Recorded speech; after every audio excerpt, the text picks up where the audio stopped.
suis sentie bien, j'ai bien aimé. Ça m'a permis de se concentrer sur moi et aussi de me calmer parce que des fois je suis un peu stressée et du coup là ça m'a calmée. Qu'est-ce que tu as retenu?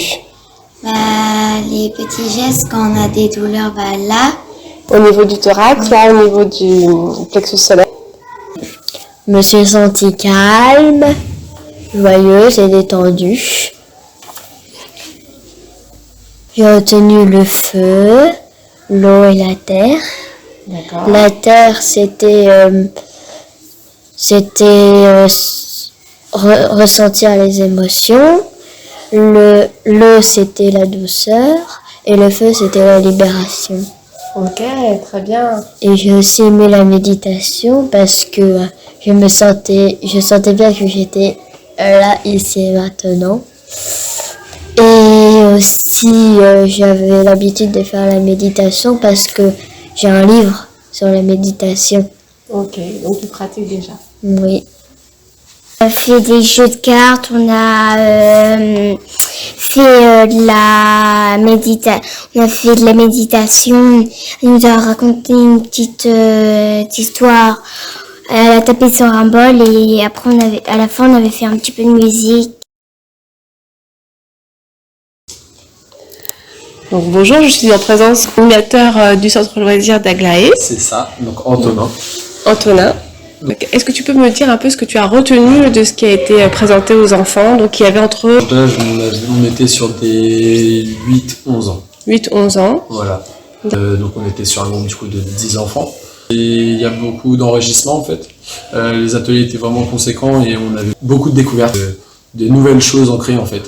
Je pense que c'est une bonne chose pour les enfants, surtout dans cette tranche d'âge. C'est là où ils vont commencer. Ils vont choisir vraiment, ils vont commencer à avoir vraiment leur propre choix en fait. Surtout, ça va devenir d'eux et pas des autres. Donc se recentrer en fait sur eux, c'est ça? Voilà, se recentrer en fait, c'est surtout réussir à penser à soi et pas spécialement aux autres. Ne pas forcément faire en fonction du regard des autres. C'est ça. Et ça, c'est une très bonne chose en fait. Concrètement, comment tu penses que ça peut leur être apporté ça?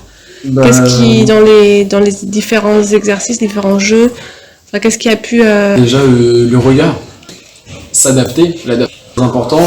Par exemple, comme on a pu voir sur les ateliers, l'adaptation avec les images et qu'on pourrait mettre, plus s'écouter et écouter aussi les autres. En fait. D'être à l'écoute des sons, d'exprimer soi-même des sons, mais toujours en étant dans l'approche du corps, voilà. Et pas seulement...